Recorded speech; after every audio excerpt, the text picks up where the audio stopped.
It is no secret that men have become the pariahs of the Western world, and Von Goebel knows it. So do yourself a favor by embracing your inner bastard by buying this book. The Rules, Reclaiming Your Freedom, Manhood, and most importantly, your sanity. Because without your sanity, what are you gonna do? Ventilate your thinking meat? Jump off bridges and drink yourself to death? Nobody needs that. If you want to buy this book, links are in the description. I'm not a beggar, not gonna beg you. That's not what I do. End the commercial, go away.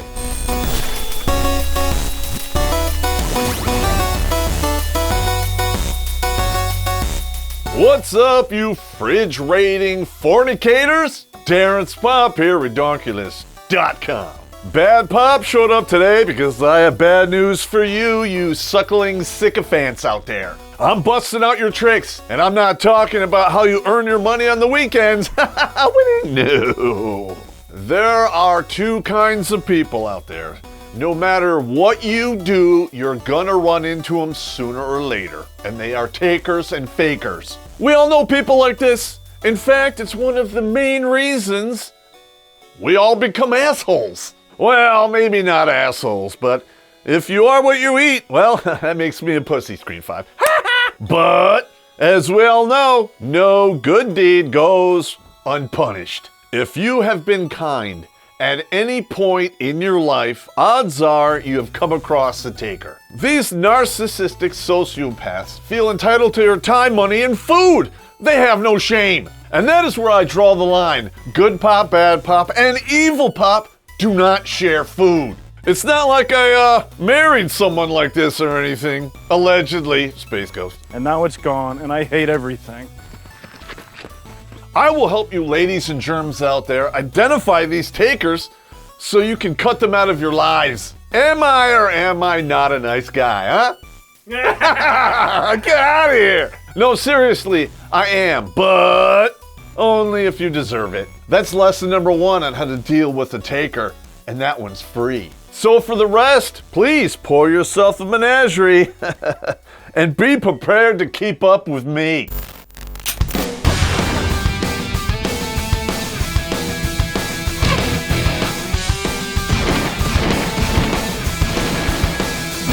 Yeah. So when you're dealing with either a taker or a faker, it all boils down to one thing: entitlement. These people walk around out there in the real world thinking that we all owe them something. You might have never even met this person a day in your life, but they still think you owe them something.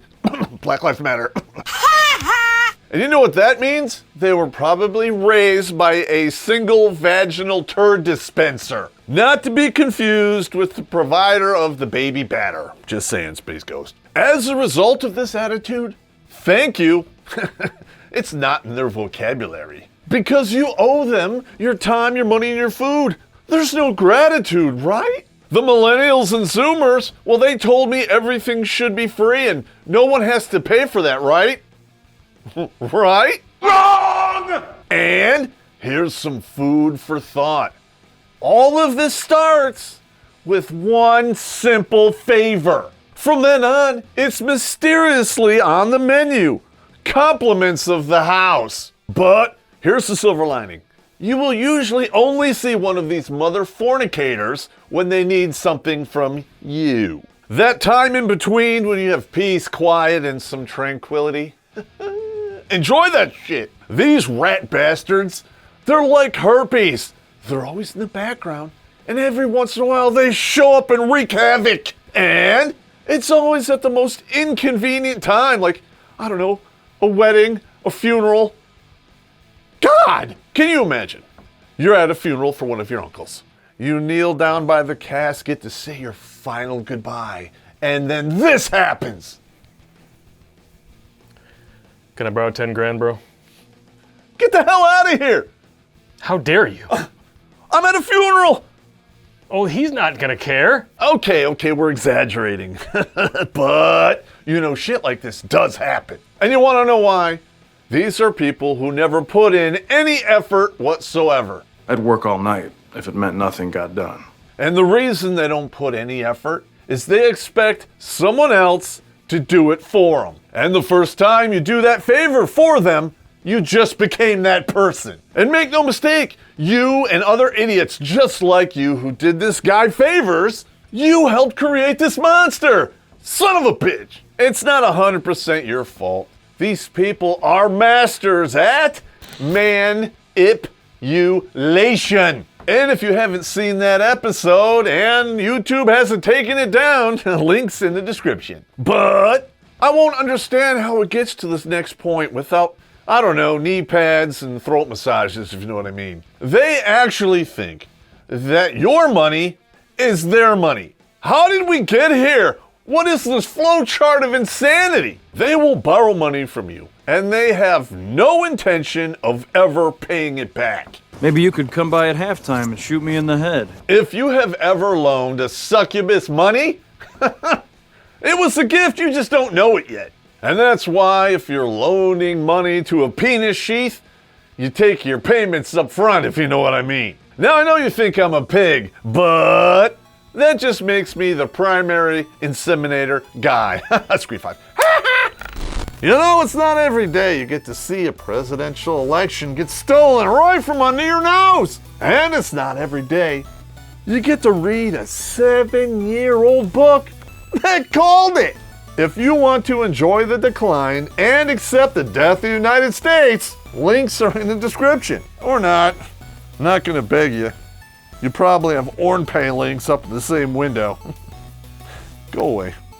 Not only will these leeches siphon off your money and your dignity, they will go as far as to make expensive plans and then try to stick you with the bill. Once upon a time, I went down to Florida with a couple of buddies of mine, and no, do not assign any homo suspicion points. It was just a trip. I made the arrangements. We were all gonna stay in one room, but a member of my group decided, hey, you know what?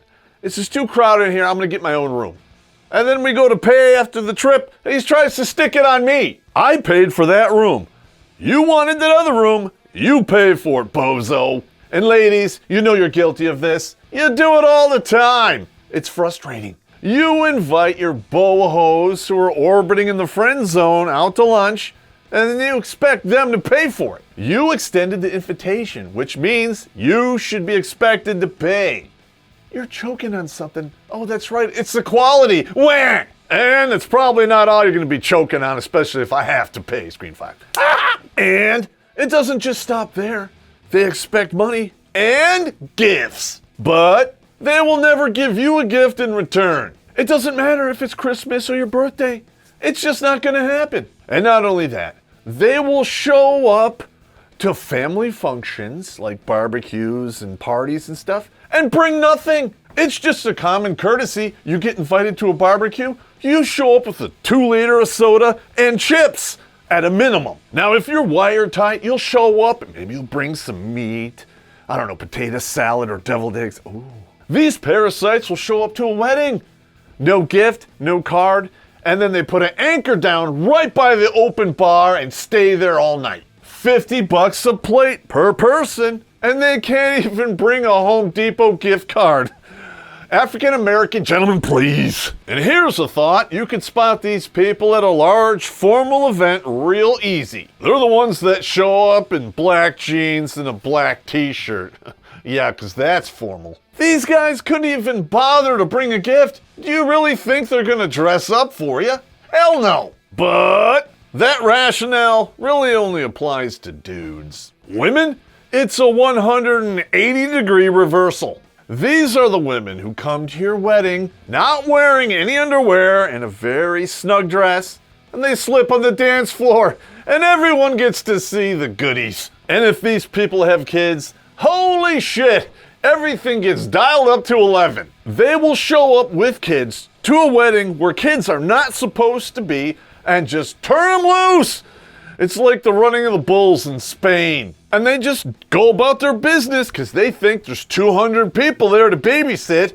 Winning? No. And this next one here is usually done by family members or close, somewhat friends. Let's say it's not a wedding and you're just trying to enjoy a peaceful night at home. You got your kids, You're watching TV, maybe it's The Exorcist, maybe it's something else. You don't know because you don't care. Your sister, cousin, aunt, whatever shows up and drops off her kids and expects you to feed them, put them to bed, and watch them for however long she wants. And if you're expecting financial reimbursement when they show up to pick their kids back up, forget about it, that ain't happening. I need to take a break for a second because this is bringing back some bad memories, so let's drink together. And while we're taking that break, go to redonkulous.com/donate and help us out. In case you haven't noticed, we're getting censored a lot. Not only are you watching their plague bringers 2 to 3 times a week, and every time they're moving, they expect you to help. But if you need to move, well, you better book movers now because they're not going to help you. I could think of 6 individuals who I helped move multiple times.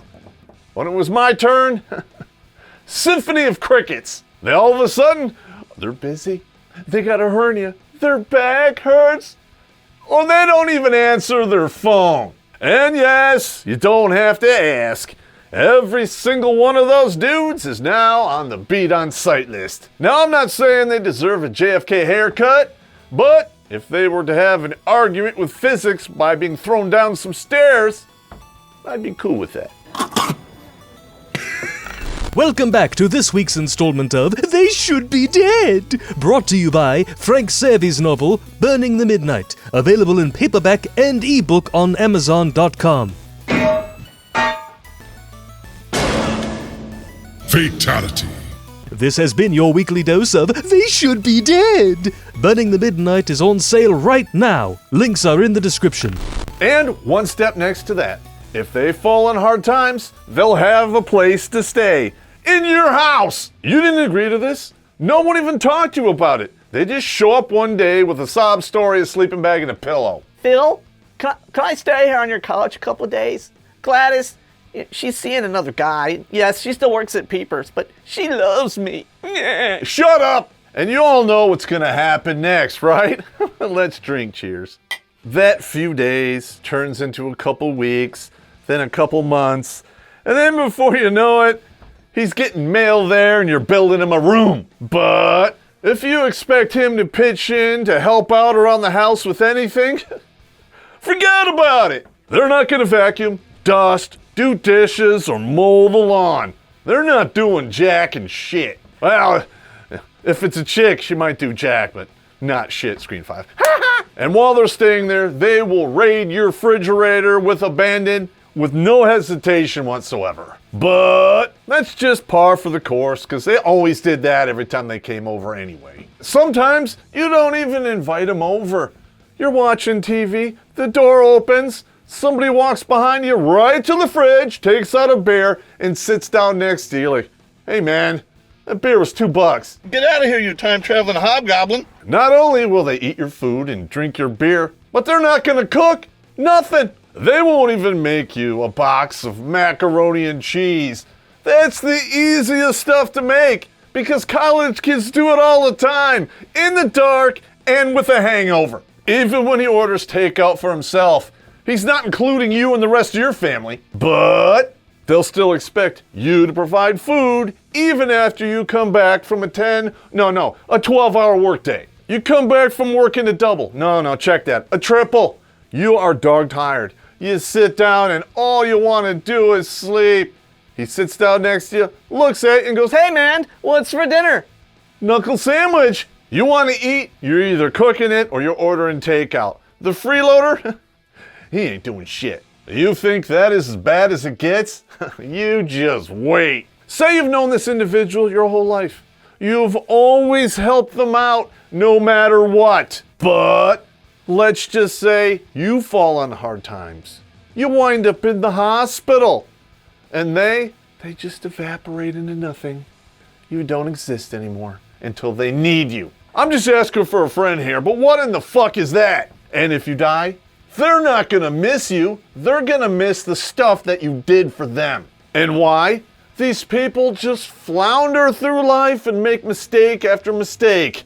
And they expect you to bail them out. They do the same thing over and over and over again, expecting different results. You're doing the exact same thing by keeping them around. Huh? How dare you? That brings us to, the relationship fakers and takers. And there's only a couple on this list. The other ones, we've all seen those in our friends and relationships in the past. Everyone who has been in a relationship has been with a person that demanded slot A, but they don't return it, even if you beg. Why would you beg? Just asking for a friend. There's no begging. You just grab the hair and throat slam the ding dong. That's the way it goes. Or, and this one time, I'm going to sympathize with the ladies and the alphabet community. If you're with a partner who demands slot B and then ignores the safe word, well, there's a product out there called Depends, and that's what they're for. What can I say? It's dark, things get slickery, shit happens, screen 5. Now that I've showed you the list of the fakers and takers, I'm gonna show you how to defend against them. Rule number 1, you have to disable the enabler. And in case you haven't been taking notes and you're too drunk, the enabler is you. All you really have to do is learn the word no and stick to it. All of this started because you said yes, and you kept saying yes, and not in a good way. Yes! Yes! Yes! Rule number 2, take control of your money. Your money is your power. If you loan these people money and they don't even attempt to pay you back, I got one word for you: court. You either make a payment schedule and make them stick to it, or you garnish them like caviar. Rule number 3, just like you get out of the friend zone, when in doubt, asshole your way out. They'll hate you in the beginning, but they'll respect you in the end. No one, and it doesn't matter your race, color, or creed, will respect you if you don't respect yourself. If you allow one of these fakers and takers to rack up a $10,000 debt, that's on you. A parasite cannot thrive without a host, so stop being the host. Unless you're planning on hosting a kick-ass party with a whole bunch of booze. Speaking of which, all the people in the credits from Patreon and Subscribestar, they're invited to the party. Thank you for supporting this channel, because without you, we probably wouldn't still be here. With that being said, my menagerie is now empty. My tongue is numb. I think I'm gonna show up at my buddy's place with a sleeping bag and a sob story because man's gotta eat. Go away.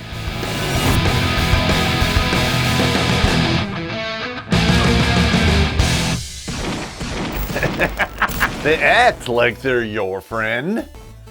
But it's bullshit. It's bullshit.